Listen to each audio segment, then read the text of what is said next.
लागो बंसी वाले से, बंसी वाले से, बंसी वाले से ले जा मुझे वृंदावन कुंज नबी मन मेरो लागो मन मेरो लागो। अरे विनोद जी कब आए आप? आइए आइए, नमस्कार। तो वैसे तो मैं इधर रोज ही घूमने आता हूँ और आपको रियाज करते भी अक्सर मैंने सुना है। आप तो अभी आए नहीं आए, जब बाहर से सुन के आप चले गए? नहीं, रोज ज्यादा कुछ सवाल मन में आते हैं ऐसे, जो मैंने सोचा थोड़ा इत्मीनान से आपसे किसी दिन बात करके पूछे जाएं। जी। तो अगर आज आपको टाइम हो, थोड़ी आप फुर्सत में हो तो आज टाइम है, फुर्सत में पूछिए, मैं बोलता हूँ क्या जानना चाहते हो। बोलिए, आइए। तो पहला सवाल जो मैं आपसे पूछना चाहता हूँ दादा, कि इस समय जबकि पार्श्व गायन के क्षेत्र में हमको इतना एक गैप दिखाई देता है और बहुत सारे अच्छे अच्छे सिंगर यहाँ रहे नहीं, तो ऐसे टाइम में आप जैसा आदमी जो इतना तपा सधा है, जितना लोकप्रिय है, जितना मजा हुआ है और जिनको लोग बहुत ज्यादा सुनना चाहते हैं, ऐसा सिंगर हमारे बीच में होते हुए भी आप बहुत कम गा रहे हैं दादा। ऐसा क्यों? ये क्यों बात ऐसी हो रही है? ये विनोद जी बोलना बड़ा मुश्किल है, थोड़ा लंबी बातें हो जाएगी। मुझे लगता है कि अगर जो कुछ सवाल आपने पूछा मुझसे, अगर मैं कहूँ तो बहुत बहुत कुछ बोलना पड़ेगा। लेकिन बात दरअसल ये है कि आज के ज़माने में कुछ लोग जो चाहते हैं उस तरह के गाने मैं गाना पसंद नहीं करता हूँ और गा भी नहीं सकता हूँ। और उम्र भी बढ़ गया। हमारे जो हीरो लोग हैं, जिन लोगों के लिए पार्श्व गायन किया जाता है, उन लोग जवान लोग हैं, कुछ 20-25 साल के लोग हैं। मैं अभी वो 60 साल का आदमी कैसे गाऊं ये सब गाने? लेकिन सब गाने तो दादा उन्हीं के लिए नहीं होते, और भी बहुत सारे अच्छे गाने होते हैं। जी हाँ। मुझे मतलब अपनी तौर से हाँ, मेरे लिए अगर कोई गाना बना के दें हमारे जितने म्यूजिक डायरेक्टर्स हैं, जी हाँ, और वो चाहें अगर कि मैं गाऊं तो ज़रूर गाऊंगा, मैं ज़रूर गाऊंगा। जैसे कि कभी कभी अशोक कुमार जी गाते हैं, कभी कभी प्राण जी गाते हैं, कभी कभी और भी जितने कैरेक्टर आर्टिस्ट हैं उन लोग भी गाते हैं। उनके लिए अगर मुझे बुलाएगा तो मैं ज़रूर गाऊंगा। आपकी पीढ़ी के जो और गायक हैं दादा, उन्होंने भी इस बात की शिकायत अक्सर की है कि अब जो टाइम जैसा हो गया, जी, बहुत तेज हो गया, बहुत रफ्तार तेज हो गई जी, और उसमें आप जैसे लोगों को वो सुकून नहीं मिलता गाने में जैसा पहले होता था। ऐसा क्या आप भी महसूस करते हैं? आप भी तो महसूस करते हैं कि भाई वो जमाना नहीं रहा, वो उस जमाने के गाने जैसे आजकल नहीं बन रहे हैं। ये तो सबको महसूस करते हैं। अच्छा, जब आप उस जमाने की बात करते हैं जी, कि उस जमाने से, तो वो क्या था, थोड़ा सा आप बताएंगे? हालांकि ये बात तो आपके बारे में सभी जानते हैं कि आप अपने स्वनाम धन्य केसी डे साहब के भतीजे हैं। जी हाँ, और उनसे ही आपने सीखा, शुरुआत उनसे, उनके साथ आपने शुरुआत की। फिर लोग ये भी जानते हैं कि कितने अच्छे अच्छे गाने आपने गाए, अलग अलग अभिनेताओं के लिए, अलग अलग म्यूजिक डायरेक्टर्स के लिए आपने गाया जी। लेकिन फिर भी अब आप ही थोड़ा सा बताएं कि उस टाइम का में काम कैसे होता था जो आज बदल गया है। तो शुरू से ही बोलना पड़ेगा थोड़ा आपको। शुरू से ही बताएंगे। मैंने चचा जी के साथ बम्बई आया था 1943 में। उनका एक तो चचा जी के साथ किसी को आना था जी। चचा जी कभी शादी नहीं की, हम ही थे उनके बच्चे जैसे जी। तो चचा जी के साथ आना ही था। तो फिर मैं जब इधर आ गया चचा जी के साथ, उनका असिस्टेंट बन के काम करना भी शुरू किया। और चचा जी मुझे ले जाकर अमन अली खान साहब के पास दे दिया सीखने के लिए। तो मैंने सीखना शुरू किया, तो तब साथ ही साथ असिस्टेंट बन के काम करना शुरू किया। जी। तो असिस्टेंट, उन दिनों में असिस्टेंट उन्हीं को कहलाया जाता था जो म्यूजिक के सारे काज, मेरे ख्याल से ज्यादा काम काज वो असिस्टेंट ही संभाला करते थे। एक तो गाने का नोटेशन करना, गाने के जब तर्ज बनाया जाए उनके साथ बैठना, फिर उसके बाद नोटेशन लेके म्यूजिशियन को सिखाना, फिर जो गाएंगे यानी प्लेबैक आर्टिस्ट जो उनको सिखाना, ये सारे काज वो आर्टिस्ट को करना पड़ता है या असिस्टेंट को करना पड़ता था। तो मैंने वो काम किया, सिर्फ मेरे चचा जी के साथ ही नहीं, चचा जी के साथ काम करने के बाद मैं हरिकृष्ण दास, HP दास जो आए कलकत्ते से, न्यू थिएटर से, उनके साथ भी काम किया। फिर बाद में गुरुजी हम लोग कहा करते थे खेमचंद प्रकाश, बहुत बहुत माने हुए म्यूजिक डायरेक्टर थे। उसके बाद बर्मन साहब, उनके पास भी मैंने काम किया, उनके साथ भी काम किया। और उन दिनों में काम ऐसा होता था कि गाना अगर बन जाए और डायरेक्टर, म्यूजिक डायरेक्टर सब कोई अगर ओके कर दिया और फिर गाना रिहर्सल में जाया करता था, तो हम रिहर्सल में म्यूजिशियंस के साथ कई दिनों रिहर्सल करते थे। अच्छा। अब उन दिनों में इतने म्यूजिशियंस सारे तो होते नहीं थे, आजकल जैसे 50-60 के म्यूजिशियंस होते हैं, उन दिनों में 20-25 म्यूजिशियंस होते थे। अच्छा। तो उनको लेकर काम करना, रिहर्सल कराना वगैरह वगैरह करके जब गाना रेडी हो जाता था फिर हम लोग रिकॉर्डिंग करते थे। और रिकॉर्डिंग करने के बाद समझ लीजिए कि भी 8-10 दिन हम लोग रिहर्सल करते थे एक गाने का। अच्छा। फिर गाना वो रिकॉर्डिंग करने के बाद अगर ठीक नहीं लगा तो फिर दोबारा करते थे हम लोग। अच्छा, तो आप उन दिनों में यानी मेरे बोलने का ये है कि सब कुछ थोड़ा स्लो था, यानी इत्मीनान से हुआ करता था। जी। आजकल किसी के पास टाइम ही नहीं है। जी जी। तो जिन दिनों आप ये सब चीजें कर रहे थे, जी, नोटेशंस भी तैयार करते थे, उनके साथ सहायक के तौर पे भी काम करते थे। जी हाँ। तो तब आप गा भी रहे थे? हाँ, गा भी मैं रहा था, इसलिए कि प्रकाश पिक्चर्स के जो मालिक और डायरेक्टर विजय भट्ट और शंकर जी भट्ट, इन लोग एक मरतबा चचा जी के पास आए और राम राज्य में वाल्मीकि के प्लेबैक के लिए चचा जी को रिक्वेस्ट किया। तो चचा जी प्लेबैक तो नहीं गाते थे। चचा जी बोला कि भाई ये मन्ना से गवाइए। तो मन्ना कौन है? बोले मन्ना मेरा भतीजा है। बोले ये तो जवान लड़का है, ये तो 20-22 साल का लड़का है, ये कैसे गाएंगे वाल्मीकि के प्लेबैक? बोला आप गवा के तो देखिए। तो उन दिनों में मैं, चूँकि मैं चचा जी का भतीजा था और चचा जी के स्टाइल से मैं गाया करता था। अच्छा। कॉलेज में भी गाया करता था। तो फिर वो सुनाया उनको मैंने, उन्होंने बोला ठीक है भाई चलो। तो शुरू हो गया। मैं वाल्मीकि के गाने में मेरी शुरुआत है। बाद में जब मैं बर्मन साहब के पास काम करना शुरू किया, HD बर्मन, तो मशाल पिक्चर बन रही थी नितिन बोस के, और बर्मन साहब म्यूजिक दे रहे थे, प्रदीप जी गाने लिख रहे थे। एक गाना उन्होंने लिखा ऊपर गगन विशाल जी। तो जब गाना बन गया, मैं म्यूजिशियंस के साथ रिहर्सल कर रहा था, तो बर्मन साहब बोला ये गाना तू ही गाएगा। अच्छा। तेरे को गाना पड़ेगा ये गाना। तो मैंने बोला कि मैं गा सकूंगा ये गाना? बोले तेरे लिए ही है ये गाना, तू गा। तो मैं गाया वो गाना और गाना वो हिट हो गया। अच्छा। और हालांकि मैं अपने चाचा के स्टाइल से ही गाया था वो गाना जी। वो ओपन थ्रोटेड सिंगिंग, वो आवाज़ खुल के गाना जो होता है ना जी। वो मैं गाया था और लोगों ने एक्सेप्ट कर लिया था और बोला था कि भाई कौन है ये, आवाज़ बहुत अच्छी है। उस समय से दादा जब से वो गाना आपने गाया और आज तक के टाइम में आपने बहुत सारे म्यूजिक डायरेक्टर्स के साथ गाया है और बहुत गुणी लोग इंडस्ट्री में रहे हैं जिन्होंने बहुत अच्छे अच्छे गाने बनाए हैं, बहुत अच्छा संगीत दिया है। अब इन सब की ही बात करेंगे तो शायद बहुत सारे लोगों को हम शामिल नहीं कर सकेंगे या याद नहीं आएंगे कुछ लोग, लेकिन आपको ऐसा लगता होगा कि कुछ लोग। जी, मैं बम्बई में रह रहा हूँ आज 45 साल से जी, और समझ लीजिए कि मैं जब से आया हूँ तब से काम करता जा रहा हूँ जी। हाँ।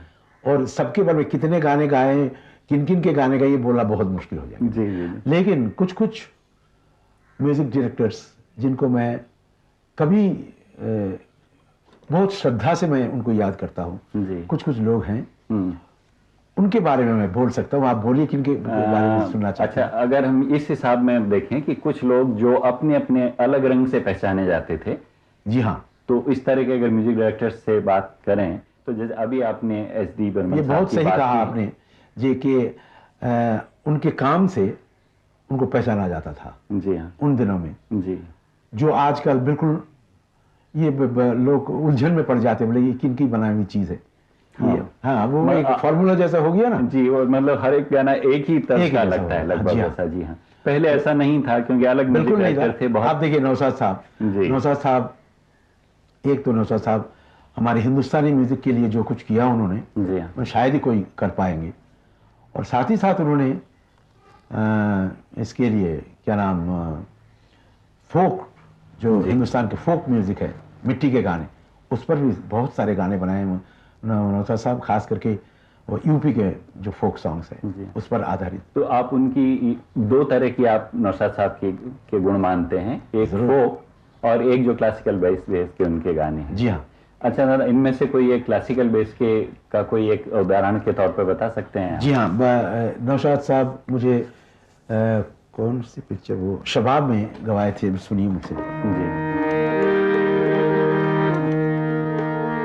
संगीत है शक्ति ईश्वर की,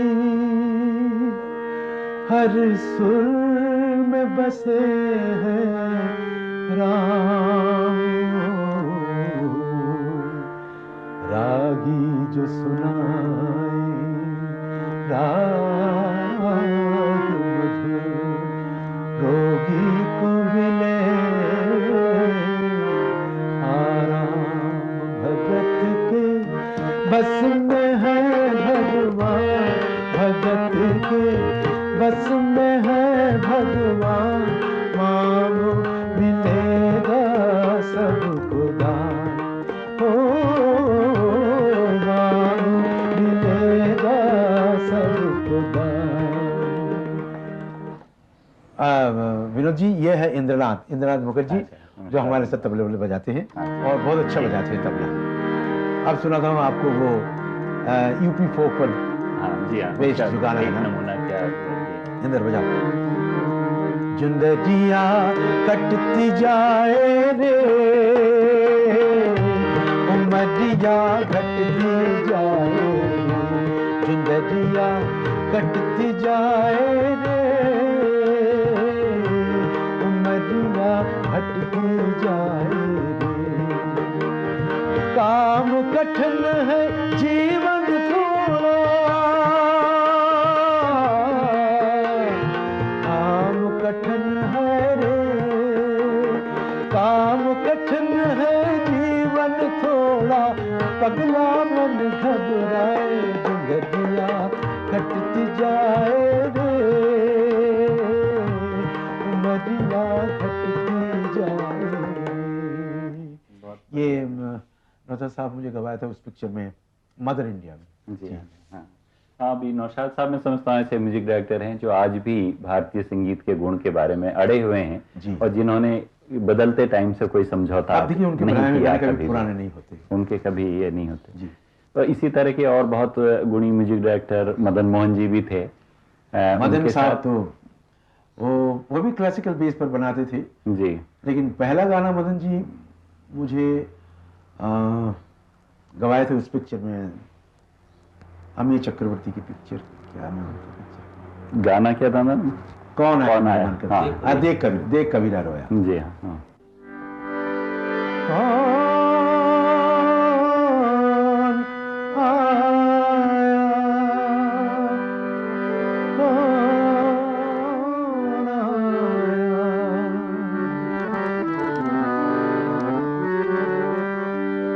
कौन आया मेरे मन के द्वारे, पायल की झनकार लिए, कौन आया मेरे मन के द्वारे, पायल की झनकार लिए, कौन आया।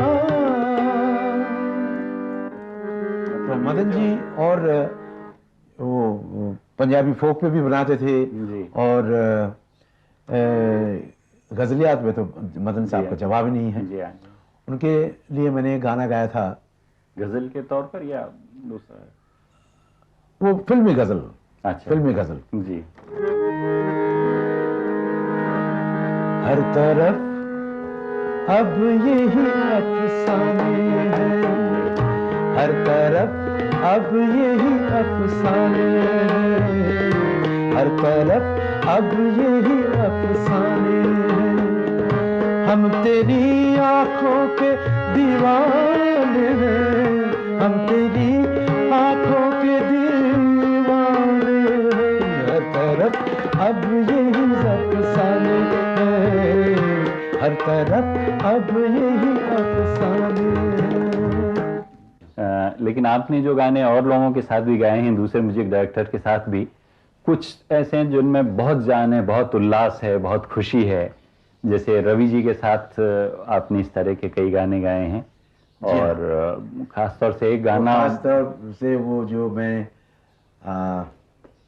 वक्त में गाया था वो जी, एक जो बलराज जी पर एक गाना पिक्चराइज हुआ था, मैं सुनाऊंगा जी जरूर।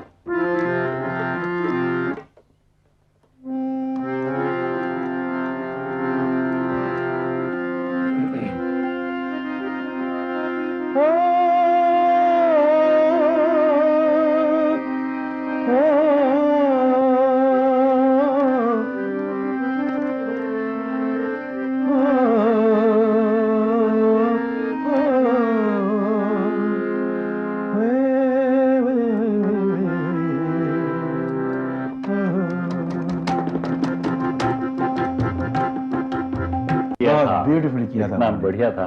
तो मैं आपसे जो थोड़ी देर पहले बात कह रहा था वो यही तो, कि आप जैसे लोग ऐसा गाना दे सकते हैं जो एक पूरे एक सारे दर्शक वर्ग को एक अपने साथ बाहर ले जाता है, और मालूम नहीं बाद कम हो जाता है, क्या हो गया। अब देखिए ये गाना ऐसी जिंदा दिल गाना है ना, जी हाँ, और फिर वो इसमें सब कुछ है, रिदम है, मिठास है, वर्ड्स हैं, ब्यूटीफुल वर्ड्स है, न जाने क्यों इसलिए सिचुएशंस नहीं है, ऐसा लगता है मुझे। आजकल जब मैं पिक्चर देखने के लिए बैठता हूँ, वो जो सिचुएशंस हम लोग देखते रहते हैं, वो कहाँ फिट करेंगे इसको आप? हाँ जी हाँ, वो जो रफ्तार, फिर वही वाली बात हो गई कि उसमें इस तरह की चीज शायद आज नहीं आ पाती।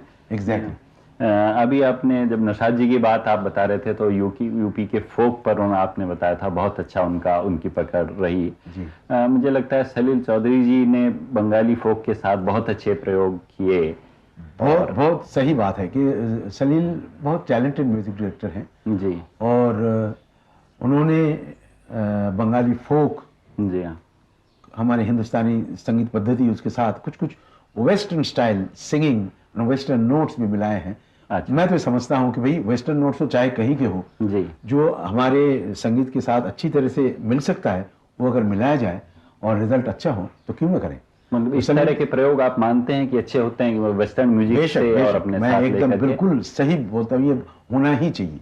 अच्छा, इसका कोई अच्छा नमूना आप बता सकते हैं जहाँ इसको सुनाइए जिससे ये लगे कि अच्छा वो मिला करके एक अच्छी चीज कोई। आप देखिए, सलील जी को बुलाया था बिमल रॉय ने, बिमल रॉय जब 2 बीघा जमीन बना रहे थे, सलील को बुलाया कलकत्ते से वो म्यूजिक देने के लिए। तो उसमें मैंने एक गाना गाया था सलील जी के लिए, तो गाना लिखा था शैलेंद्र जी मरूम, और बहुत बेहतरीन गाना था वो। लेकिन वो उस गाने में नोट्स तो आप देखिए फोक नोट्स हैं, साथ ही साथ गाने का जो स्टाइल था वो उसमें थोड़ा पाश्चात्य ढंग की थोड़ा वो मिलावट रखी थी, और इनकॉर्पोरेट किया था उन्होंने ब्यूटीफुल।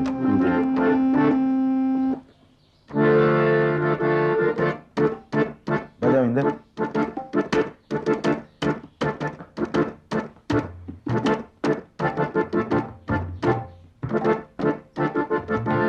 धरती कहे पुकार के, बीज बिछा ले प्यार के, मौसम बीता जाए, मौसम बीता जाए, अपनी कहानी छोड़ जा, कुछ तो निशानी छोड़ जा, कौन कहे इस ओर तू फिर आए ना, मौसम बीता जाए, मौसम बीता जाए। लेकिन मुझे लगता है कि हिंदी में उन्होंने गंभीर गाने भी बहुत अच्छे लिखे थे, जैसे आनंद का दादा एक गाना था जो आपने गाया था, बहुत अच्छा गाना, उसकी वो जिंदगी कैसी जिंदगी की, जी हाँ, उसकी एक आध लाइन सुनाएंगे?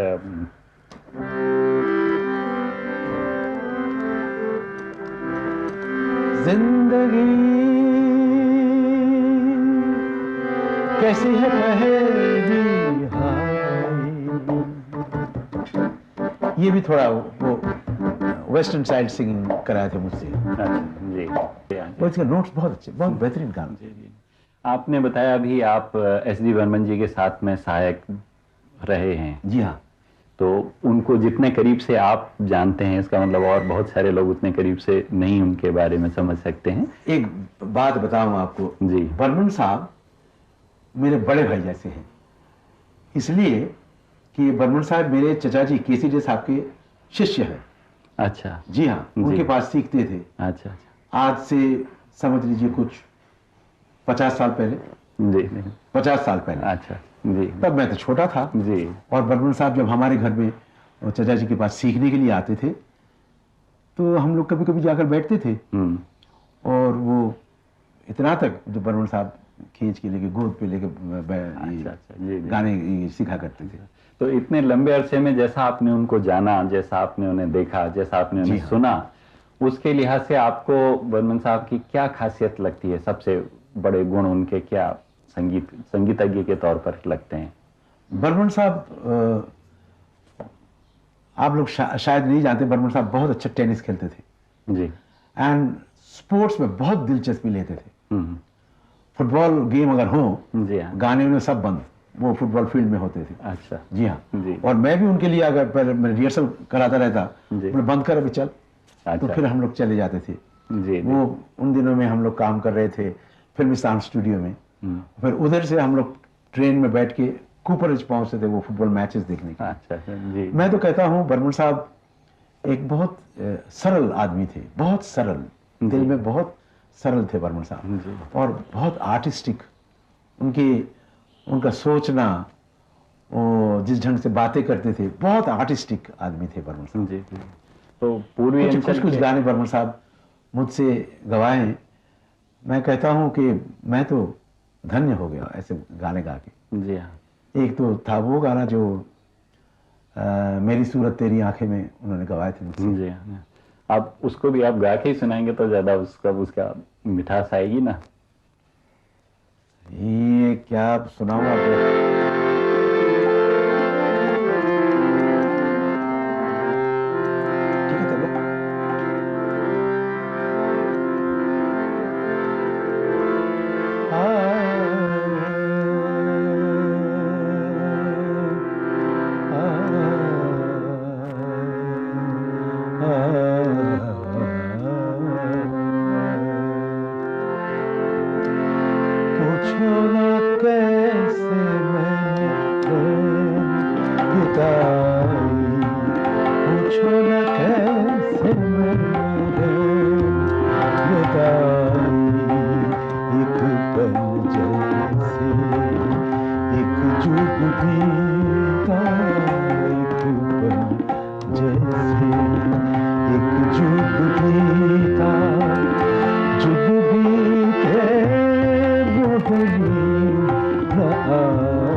बहुत सुंदर गाना था। उनके बनाए हुए जो गाने थे जो आपने दूसरे लोगों ने गाए, कुछ बहुत अच्छे पिक्चराइज हुए हैं और अभी तक दिमाग में रह जाते हैं। पूरा का पूरा गाना ही दिमाग में बैठ जाता है। बर्मन साहब के गाने आसानी से भूल नहीं सकते आप, नहीं भूल सकते। बिल्कुल। अच्छा, एक बात बताना दादा कि ये कुछ गाने जो बहुत अच्छे पिक्चराइज हो जाते हैं, गाना अच्छा होता है वो, तो उसको पिक्चराइज करने में भी आपको लगता है कि वो अच्छा बन जाता है, या कि वो दो अलग ही बात है? ये दोनों चीज अगर साथ साथ अच्छा हो जाए तो वो सदियों तक वो गाना रह जाता है। जी हाँ, मतलब गाना अच्छा हो तो वो पिक्चराइज भी अच्छा होता है। बिल्कुल बिल्कुल, होना ही चाहिए। जी हाँ जी। इस तरह का एक गाना जो उनका बहुत अच्छा पिक्चराइज भी हुआ है। और आप विमल रॉय की पिक्चर में बर्मन साहब खुद गाए थे, सुनिए। सुन मेरे बंधु रे, सुन मेरे मितवा, सुन मेरे साथी। और बर्मन साहब का एक गाना जो तलाश में मैंने गाया था, जी हाँ, वो भी एक बड़ा बहुत ही अनोखा सिचुएशन, और जिस ढंग से बर्मन साहब बनाया था, उसकी म्यूजिक कंपोजिशन वाह वाह वाह लाजवाब था। मैं समझता हूँ शंकर जयकिशन ऐसे रहे जिन्होंने बहुत तरह की चीजें बनाई और आपने भी उनके लिए बहुत तरह के गाने गाए। मैं तो ये कह सकता हूँ, ये कहूंगा जरूर कि शंकर जयकिशन के जैसे म्यूजिक लगातार 20-25 साल जी कोई दे नहीं सका, दे भी नहीं सकेंगे, और उतना टाइम टिकना और हर गाना हिट बना के दिखा देना। जी जी। और क्या रंग, जी हाँ, बहुत बहुत जबरदस्त म्यूजिक डायरेक्टर्स थे। उन्होंने भी प्रयोग तो और भी किए वेस्टर्न म्यूजिक को लेने सब कुछ, के, और सब कुछ यानी गाने के जरिए वो, यानी म्यूजिक के जरिए एक्सपेरिमेंटेशन की हद कर दी उन्होंने। जी ना। जी हाँ। तो उनका कोई ऐसा गाना था जिसमें आपको लगता है कि कोई या तो एक्सपेरिमेंट बहुत अच्छा था या जो मेलोडी बहुत अच्छी थी, इस तरह का कोई एक उनका जो गाना आपने गाया है? वो अब क्या बताऊं, मैं तो बहुत सारे गाने उनके लिए मैंने गाया था। हाँ। अब फिर भी एक आप बोल दीजिए कौन सा सुनना चाहते हैं, तो मैं थोड़ा सा झलक सुना। तू प्यार का सागर आपने उनके लिए किया था। ये तो तू प्यार का सागर मेरे ख्याल से सीमा में मैंने गाया था जी। और वो उसमें वो भावना ज्यादा थी, भावना प्रधान गाना हुआ था। जी। तू प्यार का सागर है, तू प्यार का सागर है, तू प्यार का सागर है, तेरी एक बूंद के प्यासे हम, तेरी एक बूंद के प्यासे हम, लौटा जो दिया लौटा जो दिया तूने, चले जाएंगे जहाँ से हम, चले जाएंगे जहाँ से हम, तू प्यार का सागर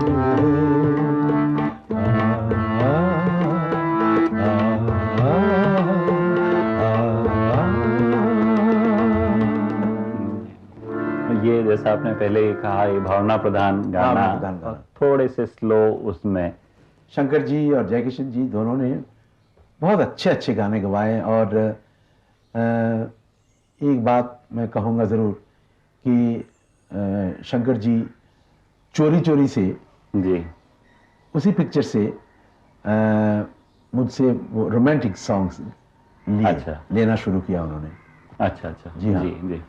जो तो चोरी चोरी में मैं राज साहब के लिए प्लेबैक किया था, आजा सनम, जी हाँ, ये रात भीगी भीगी, हाँ, जहाँ मैं जाती हूँ, सब कुछ बहुत जी। तो उन्होंने तो छेड़छाड़ के और इस तरह के भी गाने आपसे बहुत अच्छे सुन गए हैं। जो जैसे राज साहब के लिए मैंने गाया था उसमें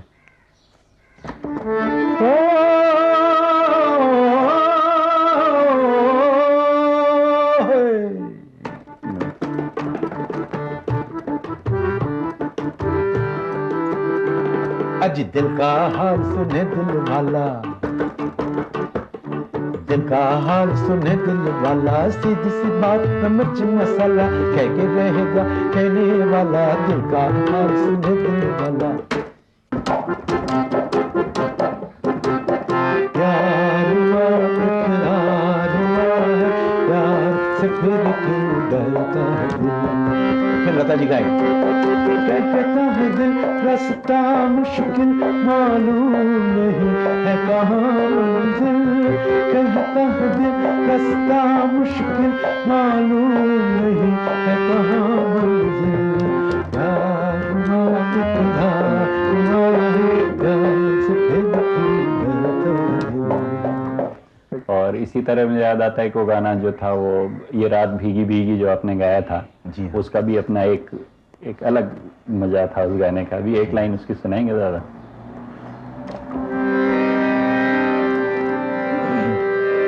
ये रात भीगी भीगी ये मस्त फिजाएं, उठा धीरे धीरे वो चांद प्यारा प्यारा।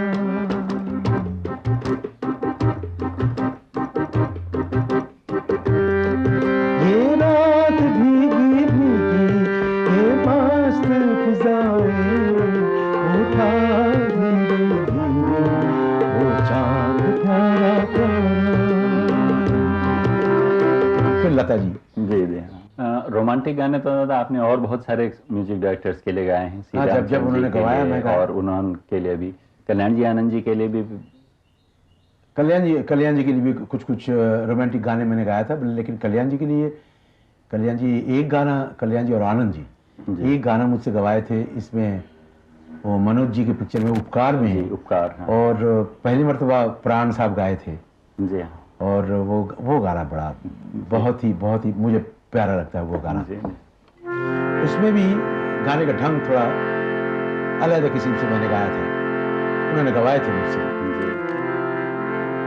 कसमे वादे प्यार वफा सब बातें हैं बातों का क्या, कसमे वादे प्यार वफा सब बातें हैं बातों का क्या, कोई किसी का नहीं झूठे नाते हैं नातों का क्या, कसमे वादे प्यार वफा सब बातें हैं बातों का क्या। ये गाना भी बहुत अच्छा गाना था। जी हाँ। ये तो आपके वो गाने हैं जो आपने फिल्मों के लिए गाए हैं, जो लोगों ने देखे हैं, पिक्चराइज हुए हैं। जी हाँ। बहुत सारे गाने आपने प्राइवेट सॉन्ग्स करके भी तो बहुत से गाए हैं। फिल्मों में जो जैसे जैसे गाने हम लोग को नहीं मिलते हैं, जैसे मैं गाने में गा नहीं पाता हूँ, तो मैं प्राइवेट HMV के लिए मैं रिकॉर्ड करता हूँ और किन से भी लिखवा लेता हूँ। जैसे पहले मधुकर राजस्थानी लिखते थे, अब तो वो नहीं है। हाँ। आजकल अनजान जी लिखे हैं, योगेश जी लिखते हैं, तो शैलेंद्र जी लिखते हैं। जी। इनके साथ जो आपने प्राइवेट किए हैं, प्राइवेट गाने किए हैं, उनमें कोई गाना ऐसा जो आपको बहुत अच्छा लगता है, अपनी पसंद का कोई गाना आप उसमें से, प्राइवेट सॉन्ग्स में से भी सुनाइए ना। अच्छा, एक तो सीरियस यानी हमारे ठुमरी पर आधारित मैंने एक चीज बना के गाया था।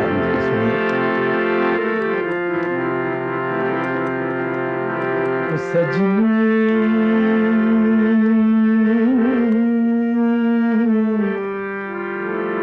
सजनी भैया इंदर, नथली से टूटा मोती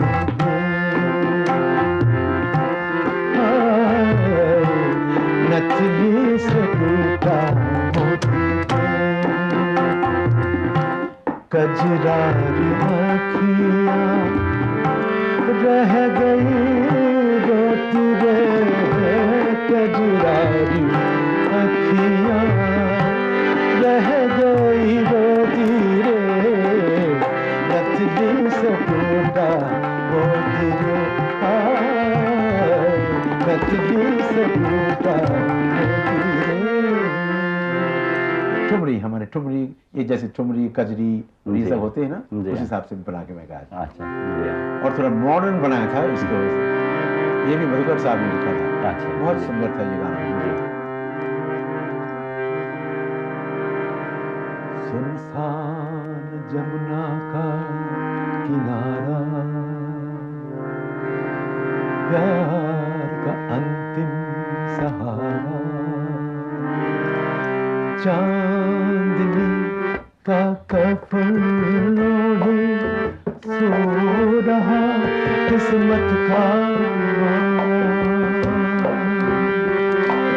किससे पूछूं मैं भला अब देखा कहीं मुमताज को, मेरी मुमताज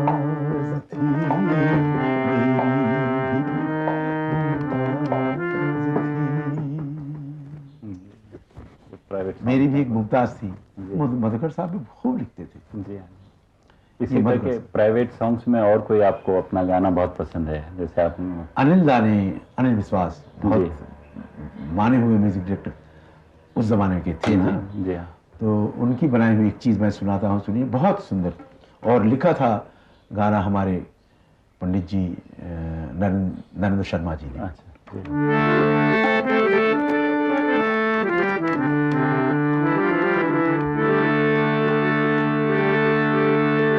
नाच रे मयूरा, नाच रे मयूरा, बोल कर सहस्र नयन, देख सघर गगन मगन, देख सरस स्वप्न के आज हुआ पूरा।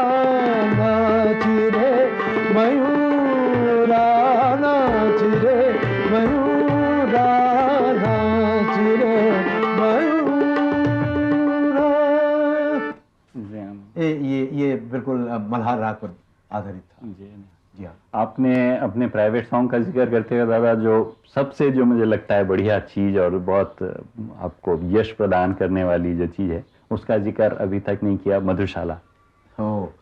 मधुशाला सुनेंगे आप? जरूर, मतलब मधुशाला के बगैर तो बात पूरी होती नहीं ना किसी। मधुशाला तो बहुत लंबी चौड़ी चीज है। नहीं, लेकिन उसमें से भी कुछ जो चुना हुआ हिस्सा जो आपको हो, कुछ लाइन। मधुशाला के 2 साइड्स हैं जी, यानी 10 पंक्तियां एक बाजू, 10 पंक्तियां दूसरी बाजू। तो दोनों के मूड्स कुछ अलग है। मैं एक पंक्तियां मैं सुना देता हूं। जी हाँ, दोनों में से। जी हाँ।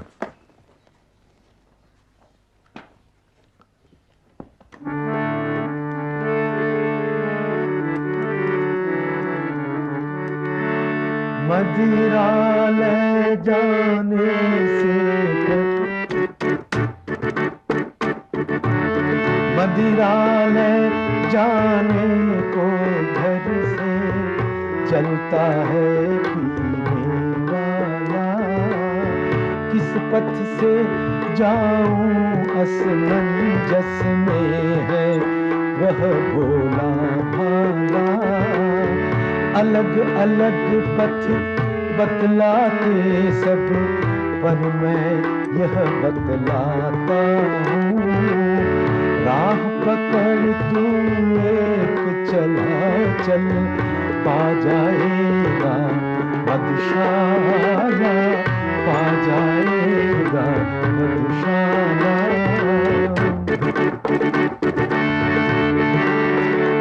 सुन कल कल छल छल, मधुघट से गिरती प्यालों में हाला।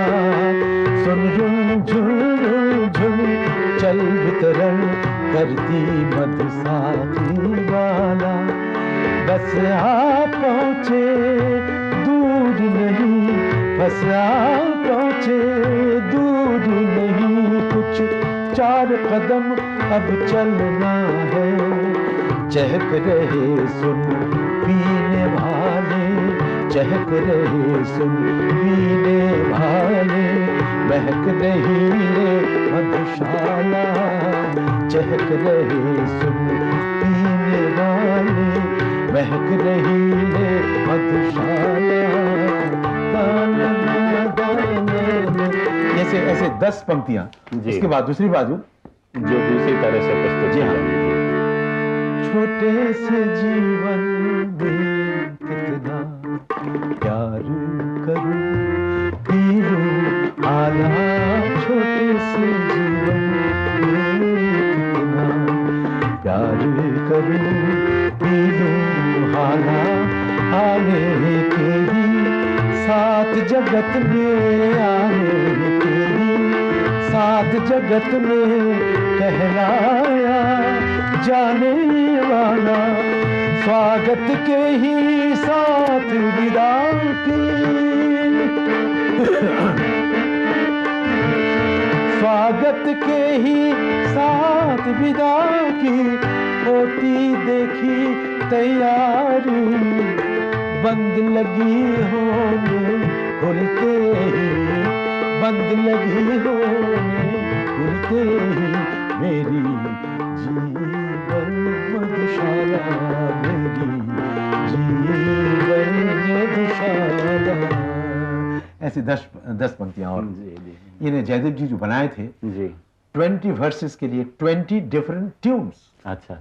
गाने में तो मैं तो बोलता हूँ बहुत बहुत बहुत ही दिलचस्प और बहुत ही, मैं कहता हूँ, रिच, जो मैं ये समझता हूँ कि कभी पुरानी नहीं हो सकती। जी। इतने गाने दादा आपने गाए हैं हिंदी में और दूसरी भाषाओं में भी, और उनके लिए आपको बहुत तरह के पुरस्कार भी मिले हैं। रीजनल भाषाओं के लिए जितने आपने गाए हैं, तो राष्ट्रीय पुरस्कार हैं, फिल्म फेयर का पुरस्कार है, थोड़ा बहुत मिला साहब, मध्य प्रदेश का लता मंगेशकर अवार्ड अभी पिछले वर्ष आपको मिला। इसी तरह रीजनल फिल्मों के लिए भी आपको मेरे ख्याल बहुत पुरस्कार मिले हैं।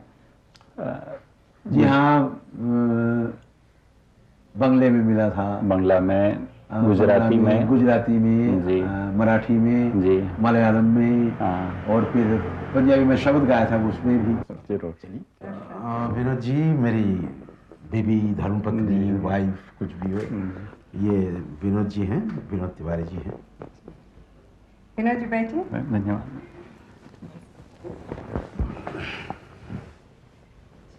जी, थैंक यू। थैंक यू, आप भी बैठिए ना।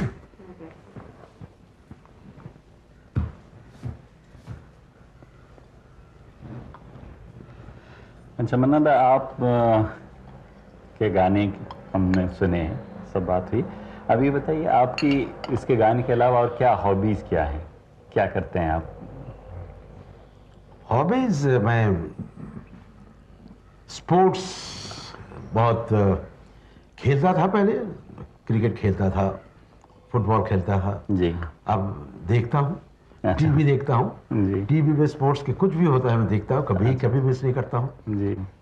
अच्छा मन्ना दा, ये एक बात है कि बार बार आपको मन्ना दा कहने में ऐसा लगता है, आपका नाम सिर्फ मन्ना डे है या ये निक नेम है? चचा जी के साथ मैं जब आया बम्बई में जी, चचा जी पुकारा करते थे, मन्ना मेरा पेट नेम था। अच्छा। तो मन्ना असल में मेरा नाम है प्रबोध चंद्र। अच्छा, इधर बाहर देखा मैंने, बहुत आपने बड़ा अच्छा गार्डन बना रखा है। हाँ, ये आप बनाते हैं या भाभी जी का है ये सब मेहनत? मैं कहाँ बनाऊँ, मुझे कुछ मालूम ही नहीं है, आप बनाती हैं और मैं जाकर मदद करता हूँ और फूल तोड़ता रहता हूँ। अच्छा, यानी फूल उगाती आप हैं और तोड़ के आप लाते हैं? जी हाँ। अच्छा। और इसके अलावा मैं पतंग उड़ाना बहुत पसंद करता हूँ। अच्छा, अभी आप इसके अलावा जो टाइम बचता है उसमें आप बता रहे थे कि रसोई में भी आप कुछ करिश्मा दिखाते रहते हैं अपना? ये तो मैंने कहा, मुझे खाने की शौक, बहुत ज़्यादा ज़बरदस्त शौक है जी। नहीं, खाना अच्छी तरह से पके तो बहुत अच्छा लगता है मुझे। मतलब? और फिर जाकर मैं इनसे कुछ सीख लेता हूँ। ये वो जब सिखाती है कि ऐसे करो ऐसे करो ऐसे करो, मैं पकाता हूँ, बाकायदा पकाता हूँ। जी। नहीं, और कभी आइए, खाइए, मेरा पकाया हुआ खाना खाइए। जी। आपका फेवरेट आर्टिस्ट आपका या आप दोनों का कौन है, जिसके लिए आपको? हमारी फैमिली की फेवरेट आर्टिस्ट कौन है? राज कपूर। अच्छा। तो कोई खास उनका एक गाना उनके लिए तो आपने गाना गाया भी है? बहुत सारे गाने मैंने गाया, लेकिन एक गाना खास करके जी, जो बड़ा ही मुश्किल गाना था, जो रोशन जी ने बनाया था, लागत चुनरी में दाग। ये जो गाना है, ये बहुत लंबा चौड़ा गाना है जी। और इसके जो आखिरी जो पार्ट है, जिसमें मैंने तराना गाया था, जो हमारे क्लासिकल म्यूजिक के एक अंग है, तराना जिसको बोला जाता है जी, वो बोलने में भी बहुत दिक्कत होती है ना, लेकिन मैं गाया तो था जरूर। और राज साहब उसको करेक्ट ढंग से पिक्चराइजेशन किया। देखिए, आप फिर से देखिए। हाँ, उसको भी देख लें। जी हाँ। हाय। अच्छा, इतने गाना आपने गाने गाए हैं, इतना आपको नाम मिला, आपको सम्मान मिला, आपको पुरस्कार मिले, लोगों का प्यार मिला, सारी चीज़ें आपको मिली हैं ज़िंदगी में। अब आप और क्या चाहते हैं ज़िंदगी में? कोई तमन्ना, कोई आपको आगे क्या करना चाहते हैं? क्या आप खुश हैं जितना आपको मिला उससे? खुश तो सब कोई होते नहीं हैं, और है दिल में कुछ ऐसा है कि भाई कहीं कमी रह गई कहीं। जी। फिर भी थोड़ा बहुत जो नाम मिला, काम करने का मौका मिला, और लोगों के जो थोड़ा सा स्नेह जो मिला, उसके लिए तो मैं भगवान को हमेशा धन्यवाद देता हूँ। लेकिन है दिल में कि भाई और भी इससे अच्छा गाना चाहिए था, क्योंकि जब मैं हमारे साथी कलाकार लता जी, आशा जी, और चले गए मरहूम रफ़ी साहब, इनके गाए हुए गाने जब मैं सुनता हूँ, मैं हमेशा महसूस करता हूँ कि भाई और भी कुछ दिन मैं गा सकता था तो फिर भी कोशिश तो मैं करता ज़रूर इन लोगों तक पहुंचने की नहीं। फिर भी मुझे लगता है कि जो कुछ मिला भगवान की दया से ठीक है। और ये मैं खुद को हमेशा बोलता रहता हूँ। जो शैलेंद्र जी ने लिख के गए थे, लगता है मेरे लिए लिखे थे। सुर न सजी क्या गाऊँ मैं। सुर ऐसी एक चीज़ है, वो जब तक न परफेक्ट हो तब तक वो दिल में जाकर वो चैन, वो सुख वो नहीं मिलता है। इसलिए इसकी तलाश में मैं हमेशा रहा हूँ।